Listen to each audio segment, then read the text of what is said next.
Here we go. The smokables time. Smokables video. I'm not going to monetize this one because I think I'm going to light this up too. You all know what this is? Yes. Okay. Uh, and I might talk a little bit. I am going to talk a little bit about autism, ADHD, all those fun things that happen. Well, maybe not all the fun things that happen. Fun, so to speak.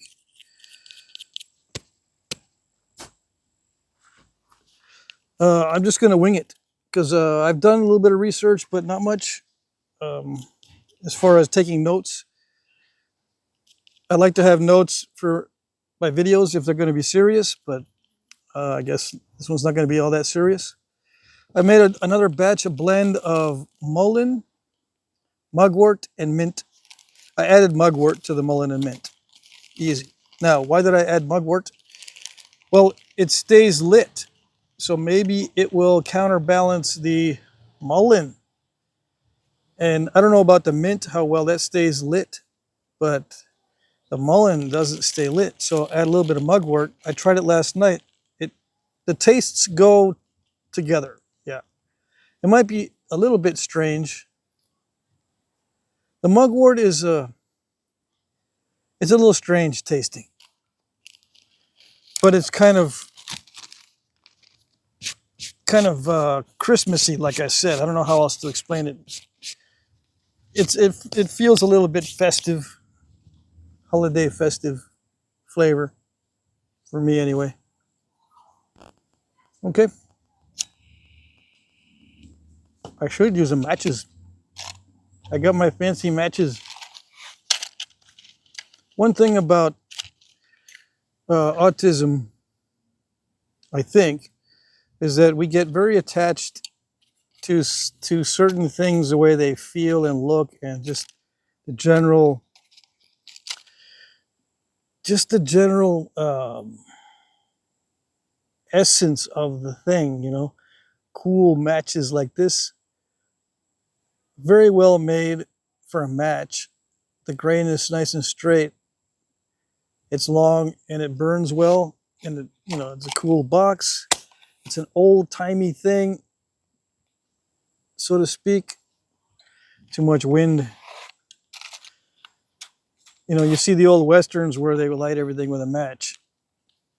So just the whole feel of it, and I'm that way with pencils as well. Yeah, I get this little trance-like feeling when I'm looking at pencils and trying to decide which one I'm going to use. That sort of thing. You can get into a zone. But the wind is starting to pick up, actually. Of course, it was extremely calm just a second ago. All right, so the mugwort, mullein, and mint all begin with M. So I'm going to do maybe 3 M's on this pipe and just keep it mugwort, mullein, and mint. Maybe not all blended together, but that's what this pipe will be. I'll put 3 M's on it. I think that'll be cool. Let's try again now that the wind has died down.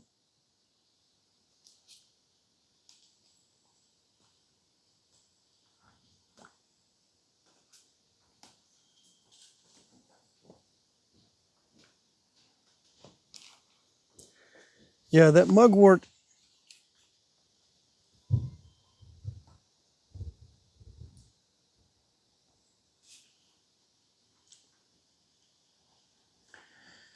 it comes through, but not as strong as the mullein.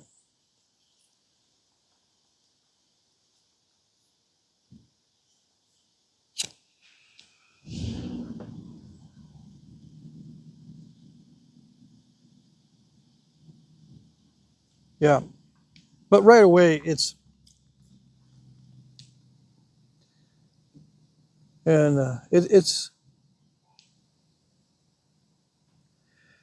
kind of minty.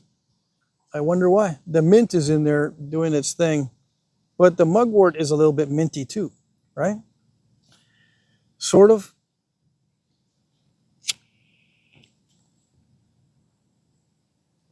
And the mullein is a little bit like fabric softener.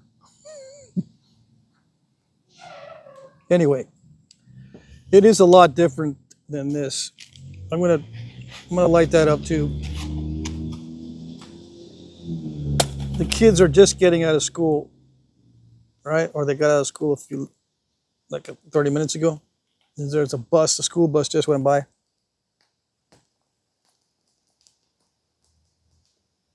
Now this is a very cheap cigar. There, I mentioned what it was. It's very cheap, but it seems to have gotten a lot better now that it was in the humidor in my little box for almost a year.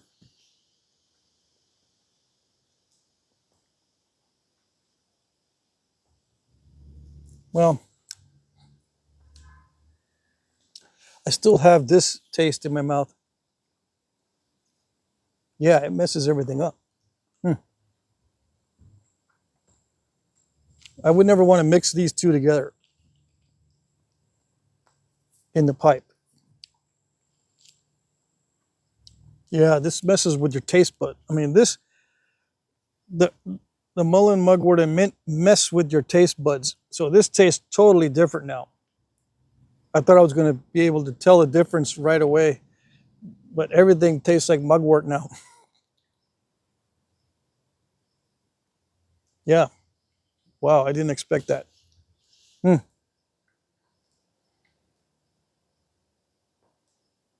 It doesn't happen with other stuff that I was trying out, the raspberry leaves or whatever. Here goes a squirrel. The two squirrels, the mugwort, mint, and mullein. The taste stays with you. Yeah, it's not like the raspberry leaves where it can go with other things. This overpowers, I should say. Anyway, let's talk a little bit about autism. It's a spectrum, right? So some people have a lot of side effects, and some people have very little. Sometimes it's debilitating, sometimes it isn't. Sometimes it's advantageous, sometimes it's a big handicap. I've been thinking about my childhood, and it explains a lot of my awkwardness in childhood that is beyond the normal, or the what normal people go through. Yeah, or the neurotypicals. The neurotypicals are usually pretty laid back. They're not affected by things that autistic people tend to be affected by, which leads to anxiety among autistic children. I'm talking about what I remember about myself, and also I have two sons that have autism. They're very sensitive to sound. Certain sounds are absolutely terrible. Like certain types of music, I cannot listen to at all without feeling physically sick. Yeah, and I'm not making it up, although it would be fun to make it up. No, certain kinds of music make me feel physically sick, and I can't stand it. I'm not going to tell you what they are because I don't want to offend people, and I don't want someone to torture me that way. They find out what music I hate and then turn it up. Yeah. Although my kids kind of know. Can't get away from it. But anyway, one of the hardest things to deal with is certain stimuli are actually physically debilitating. Certain types of bright light, strobe lights sometimes, like bright sunlight, especially if it's reflecting off of sand or snow or whatever, is very, very, how should I say, shocking to me personally. I cannot stand that amount of light. It really physically exhausts me. Whereas other people like a lot of light, and they can lay on their backs looking up at the sun, of course, with the eyes closed, and be fine. But that to me is actual torture. I'm not talking about the sunburn. I'm talking about the amount of light in my face when I'm laying down looking up at the sun with my eyes closed, uh, or facing the sun with my eyes closed, it's like a torture. Yeah, a form of torture. Although I have been known to do it because I wanted to get a tan. It's just terrible, even thinking about it. So, I mean, those are, pretty mild, I suppose. But there is that. Something that is simple as these external stimuli can be physically debilitating if you're sensitive to them. And a lot of these neurodivergent things are related.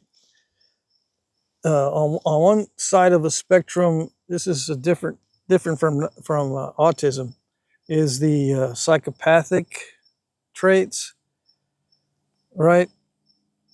Um, those are not typical people either. Narcissistic traits are in there too. There's a dark triad of, you know, uh, Machiavellianism, narcissism, and psychopathy.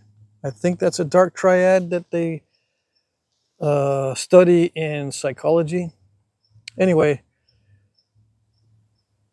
those traits share, or those personalities share certain things with autistic people, especially with this thing of about emotions and emotional defenses and narcissistic defenses and masking, and those kinds of things are related in some ways, and they may appear to be very similar outwardly. If you look at someone, it's hard to tell if they're psychopathic or autistic in some cases, or maybe it's both in some cases, because of the emotion thing and the inability to recognize feelings of others. For an autistic person, it's just the inability uh, to see a person's face and guess the emotion. It's confusing. With a psychopathic person, it doesn't register as much, right? Even if someone's very sad or angry, it doesn't register as intense to them. It even though it may look intense, it doesn't register that way. And with an autistic person, it's confusing. So there's a difference there, I think. Sometimes I get confused because the expression can be more than one thing. Like when someone's looking at you confused, are they confused by what you said, or are they confused about what they are going to say to you? Are they confused about what was said to them, or are they confused about what they're going to say to you? As an example, and things like that. There's different reasons for the expression. Um, Now, I didn't have much trouble with that, but I can see that some people do. Um, I can read expressions pretty well. I just don't know how deep they go, or if someone is acting. I can kind of tell if someone's acting, but it's difficult.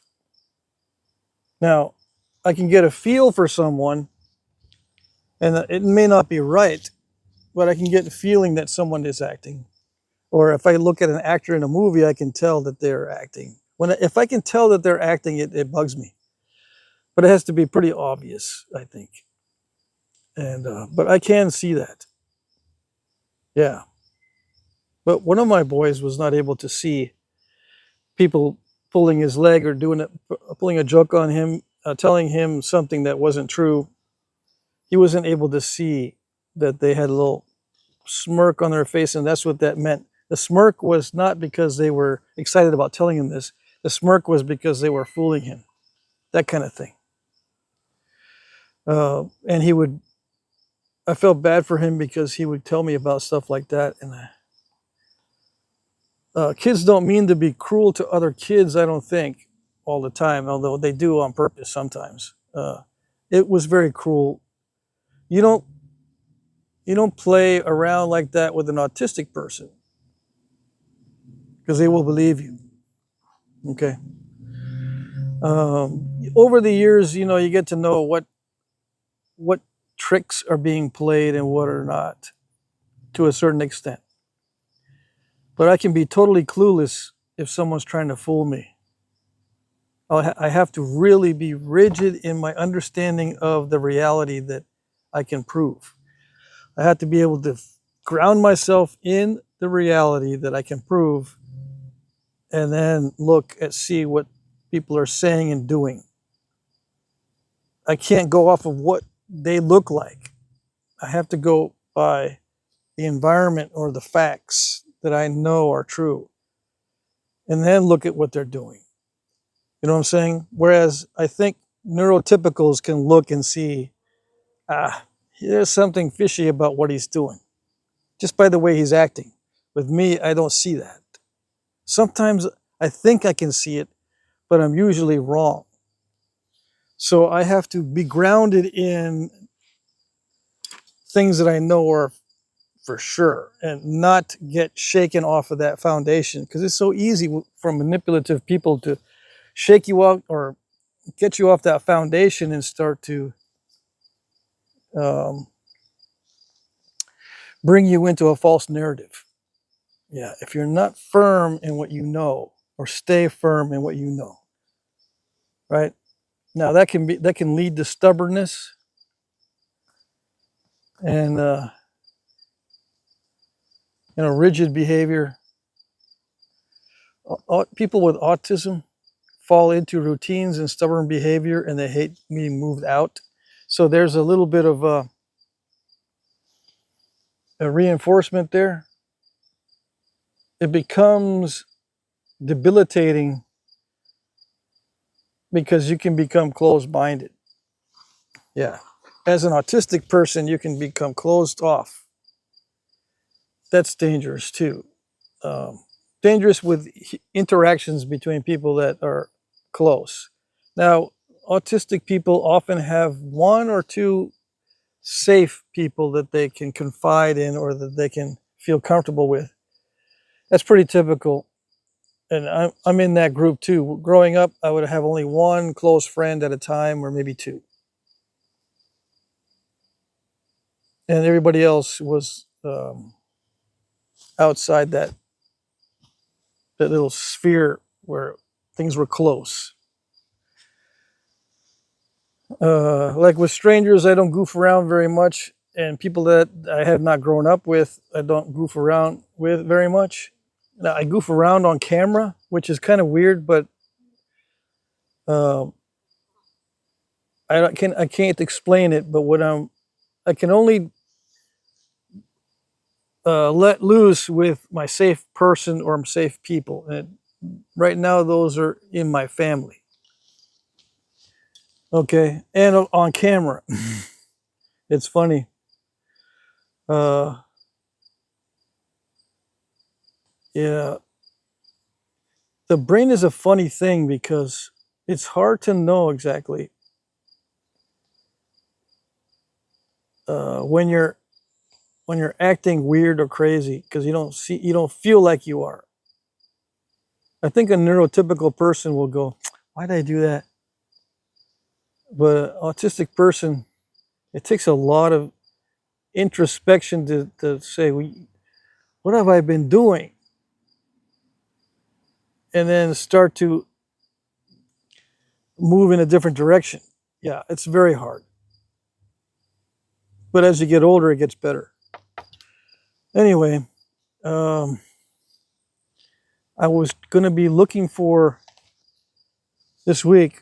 I was going to be looking for maybe links to channels or sources for autism. Right now, I think the best sources are ADHD and not autism. I'm trying to think of a good autism channel. I don't know. Some of them seem like the person talking is not autistic. And can I tell if someone is autistic or not? That's a hard one. Well, I don't know. Maybe. Maybe subconsciously I can. Yeah.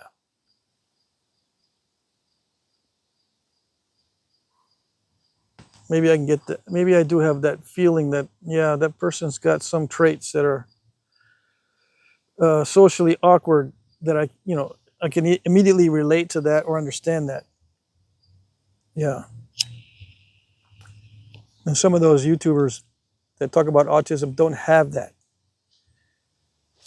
They may have a speech impediment of some sort, but that's not the same as a social awkwardness or a different perspective or some kind of impediment to understanding, some kind of disconnect. Some autistic people are very connected in certain things, and then you can see that they're disconnected in other things, and you go, okay, there's something there. Yeah. But I'll try to find some sources, both for myself and if anyone is interested.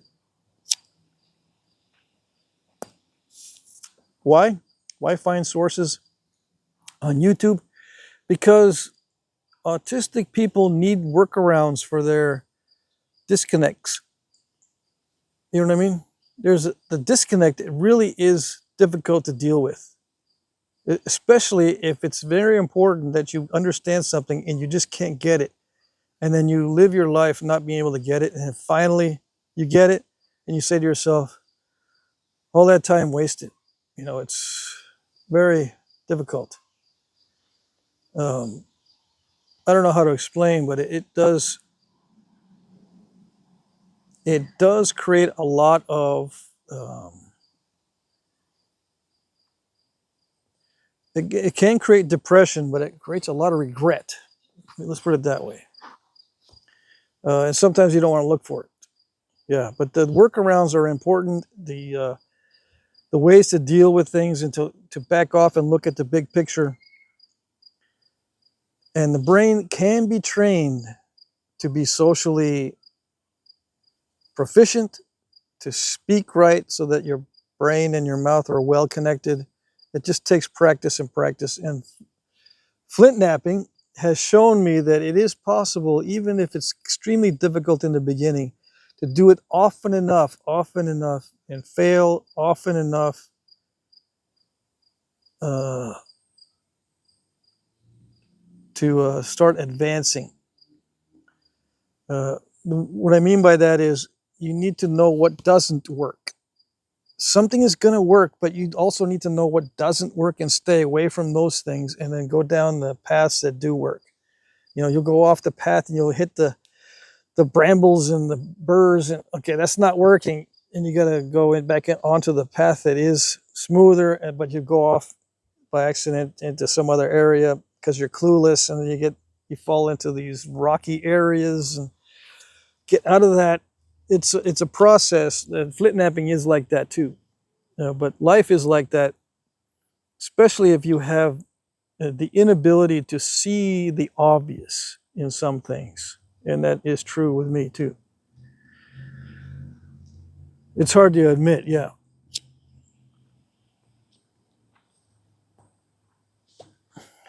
One thing my dad's dealing with, he's got Parkinson's, and I didn't realize this, but even the simplest things that people take for granted that are understandable, he's losing his understanding of those things. Like, he doesn't understand what darkness is or nighttime. Yeah, it's totally baffling. And something so simple, it seems, is now baffling to him. So he's been up late, thinking it's 1:30 in the afternoon and it's actually 1:30 in the morning. That kind of thing. I laugh because I have to.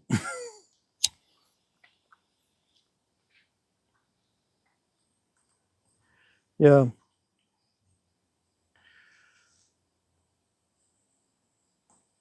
It's dangerous to get too hung up on one or two things.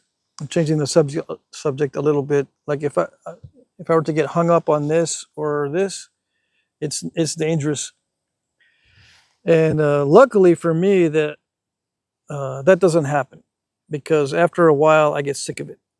Yeah. Now, has that happened with flint napping? After a while, do I get sick of it? Yeah. I'll have to take a different route. Like I'll change the tool set or I'll do something. I don't do that on purpose. I wait for it to happen. So instead of dropping it, I'll just change it up. But I have dropped it in the past. I've completely quit flint napping for months or maybe even a year. And then I'll go into it very deeply for a year. When I first started, it was just haphazard. I didn't study it very much. It was more like a thing to do, and it agreed with me. This sitting there and chipping away. It's just my personality, sitting down, doing something, and tapping and chipping and that kind of thing, and looking at artifacts and looking at different designs of the projectile points and arrowheads and knives and tools. The whole thing just agreed with me, but I didn't focus on the minute details. And I didn't focus on stuff that other people wanted to learn about, which included very, very fine detailed analysis. And I think some autistic people are on that level. For me, I can't get on that level unless there's no interferences, no interruptions, unless there's nothing that'll take me out of that.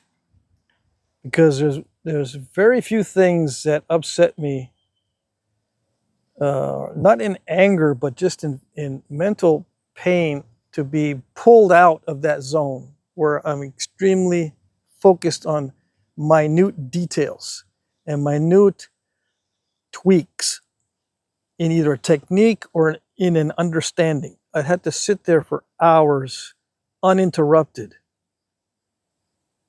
in order to feel right. So I didn't do that in the beginning. I could not find any time where I was not interrupted. Hopefully, eventually that time will come. And it's getting easier as I get older because my children take care of their own responsibilities and stuff nowadays. And there's less responsibility now on me and their mother. So it is better now, and it's getting better every year. But in order for me to concentrate on the minute details, it has to be uninterrupted. It has to be, or I just blow it off, and who knows when I get back to it. All right. I think that's good enough for today. I'm already getting exhausted thinking about getting exhausted.